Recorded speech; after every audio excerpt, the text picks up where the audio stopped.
Getting everything set up here. Howdy, y'all. Howdy, howdy. You guys know the drill by now.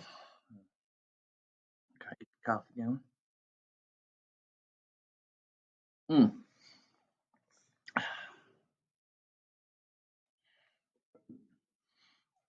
The mouse out of the way. Camera monkey set up. Camera monkey.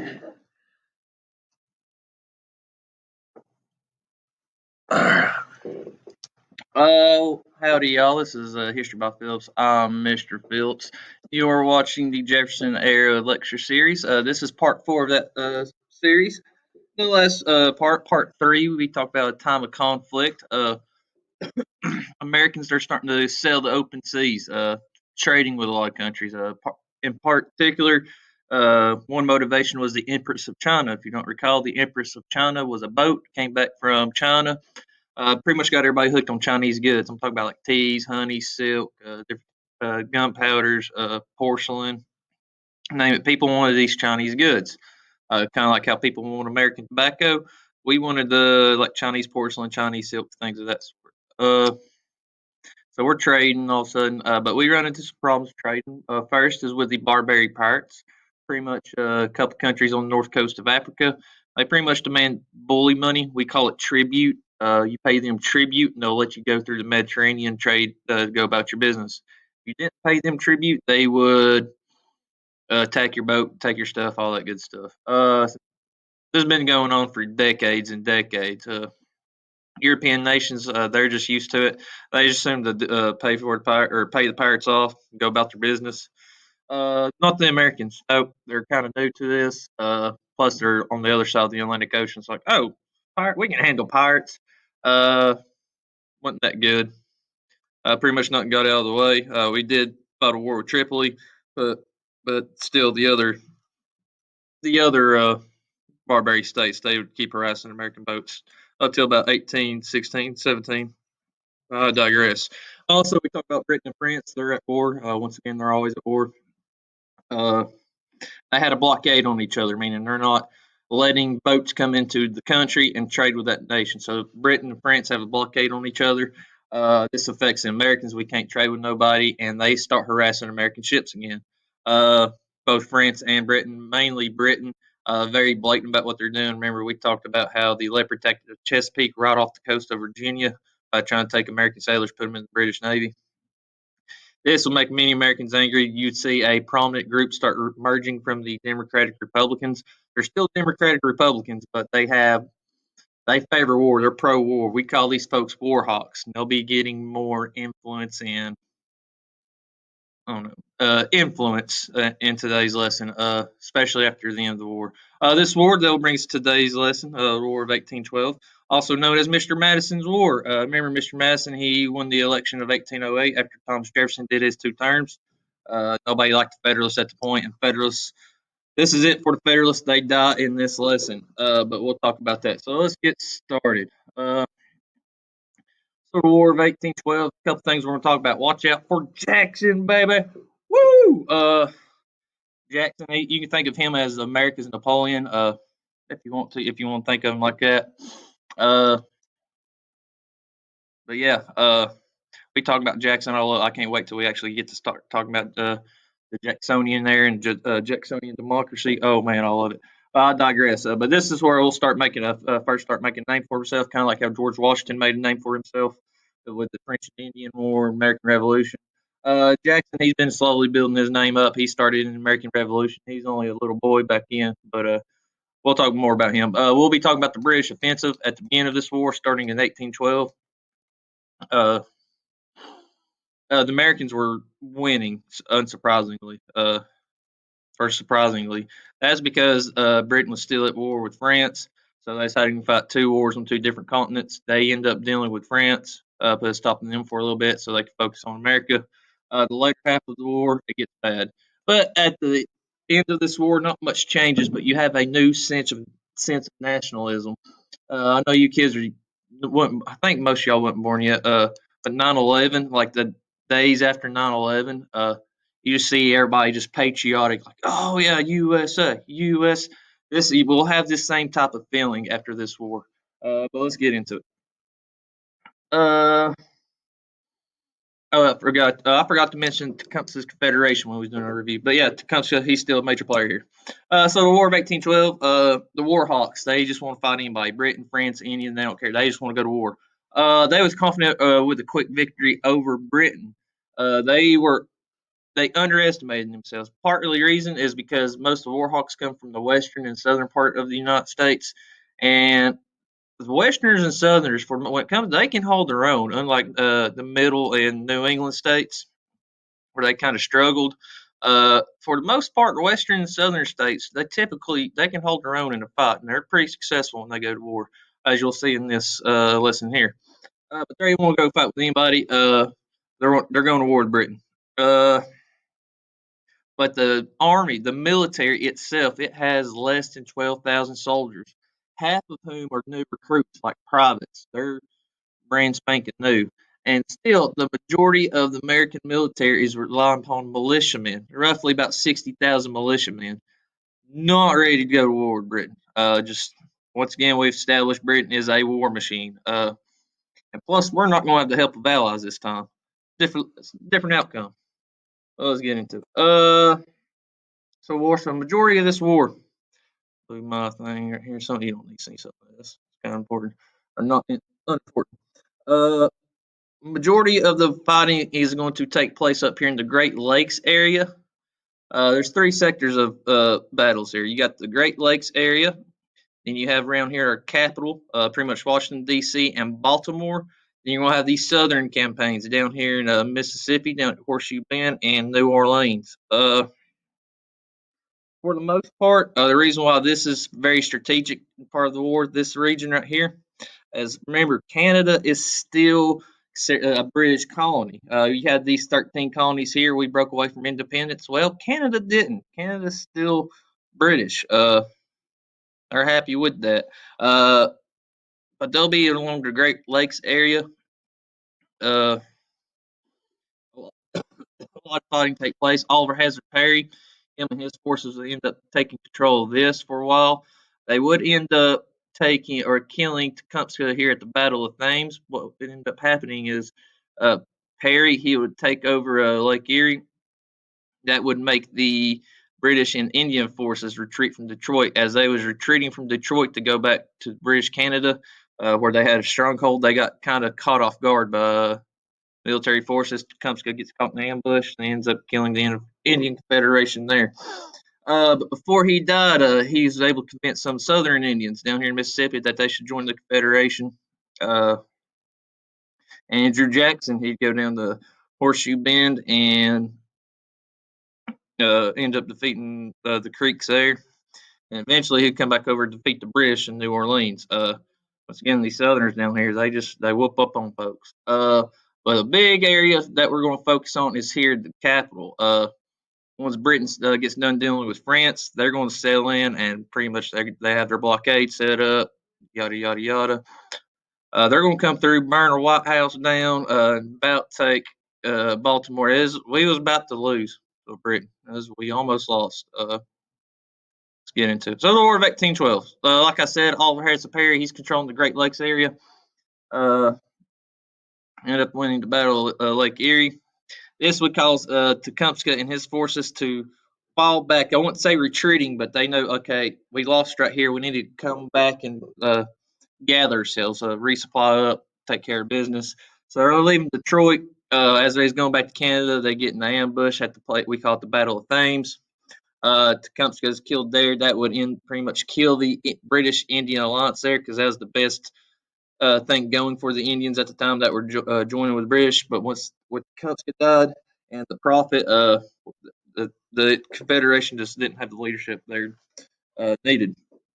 So the Indian British alliance would die. That's why that battle is important. The Battle of Thames, pretty much the British and Indian alliance would die with Tecumseh. Also, what I mentioned earlier, you have Jackson pretty much in modern day Mississippi. At the Battle of Horseshoe Bend, they ended up defeating Creek Indians, about 500 there. It was a massacre. It was bad. Some say too, like just brutal. It's like shooting fish in a barrel. It was very bad. But Jackson, I mean, that's just the Western in him, the Tennessean in him. take no prisoner attitude, and he's wanting to fight the British.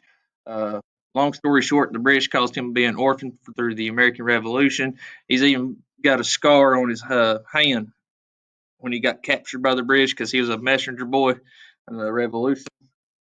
Uh, some British officer told him to shine his shoes. Jackson being Jackson's like, nah, I don't think so. Didn't use that kind of language, but no, shine your own shoes, sir. The officer took a sword and swapped at him, but got the scar. But yeah, long story short, Jackson is wanting to go after the British. So he's got to fight the Indians now. He's wanting to go after the British. We'll be talking about New Orleans here in a moment. But like I said, it's now 1814, 2 years into this war. Americans are feeling pretty good. It's like surprisingly, we're beating the British. But uh, Britain, they just got nothing dealing with France. They stopped Napoleon in France for a little bit.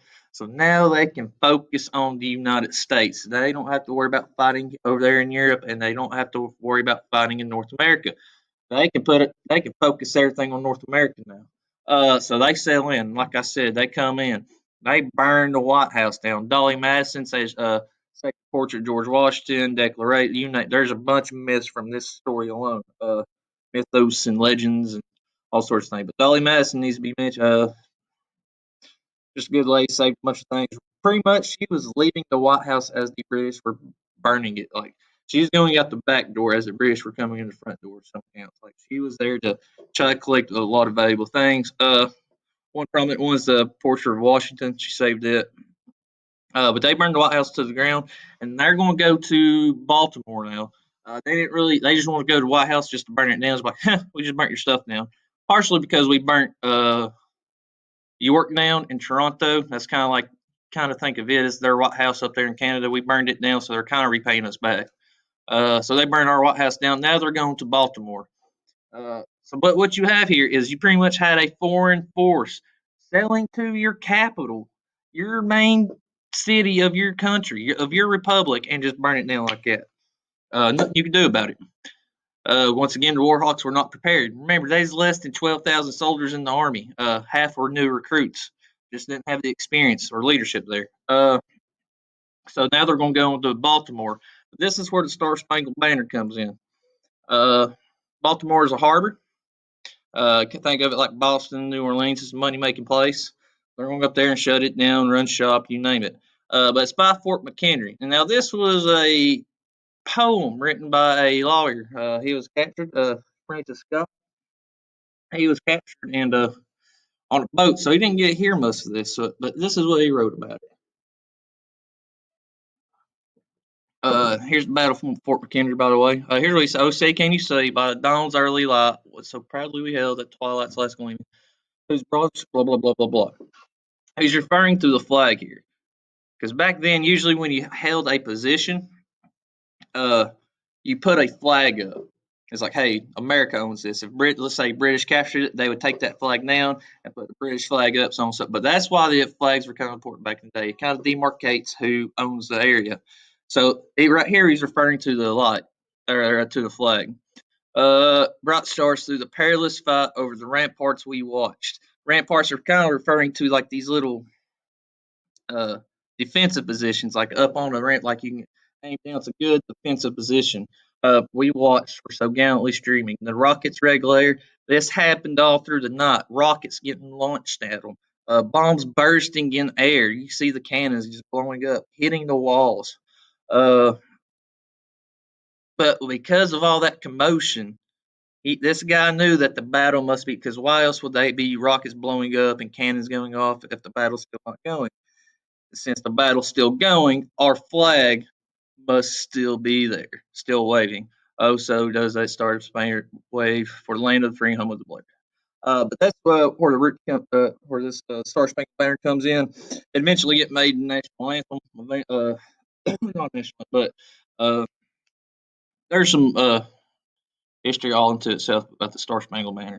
I digress, but this is because of Fort McHenry. When all hope was lost, they just burnt down the White House. It just seems like the British come here and invade us again. It's bad. Uh, but yeah, but this guy wrote this kind of like make everybody feel good. It's like, you know what? Even through all this, the explosions, the fighting, the commotion, the chaos, the flag's still there. We're still fighting, by God. Pumped everybody up. At least it'll start leading to a new sense of nationalism. But we'll talk about it. Meanwhile, all that's going on. The British would lose the Battle of Plattsburgh. It's on Lake Champlain, still up there in the Great Lakes area, close to New York. They'd lose it because they lost that battle. They realized that just the war wasn't worth it in America. Like, what are we fighting for? What are we going to do if we win? Like, let's just cut our losses. So there's diplomats that meet. They meet in a place called Ghent, Belgium. I should know that. Ghent, Belgium. Uh, there they signed the treaties. The Treaty of Ghent pretty much ends the war, but not before Jackson gets a hold of the British. He wants a piece of the Redcoats. Remember, he's got a sour taste in his mouth back from the American Revolution. He blames his family dying off because of the British invasion, so on and so forth. He's wanting to fight them. Well, he gets his chance. Now, keep in mind the treaty signed, and this battle takes place the next year. Well, they don't have phones. They ain't got the Twitters or the Facebooks or stuff like that like me and you got today. It takes time. You pretty much the fastest way for word to get back was a letter going across the ocean. Once it gets to the United States, that letter getting pretty much carried by a horse all the way toward Louisiana. It takes some time for word to get out. Uh, that's what happened. So for most part, people in New Orleans and Louisiana, they thought the war was still going on because they haven't received word yet that this treaty's been signed. So Jackson, he goes down to New Orleans. He sets up shop. If he's in class right now, there's a lovely song. Look up the Battle of New Orleans. Love that song. It's a good summary of what goes on.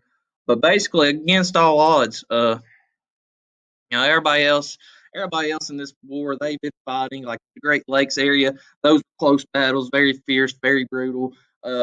Meanwhile, over there in Washington and Baltimore, I mean, they burned their White House down. It's like, ugh, there's nothing proud of. I mean, meanwhile, you got Jackson. He dealt with the Creeks and Horseshoe Bend, which everybody's like, there's a couple of Indians without much support. That's whatever. But here, Jackson whipped them. I mean, he mollywopped the British.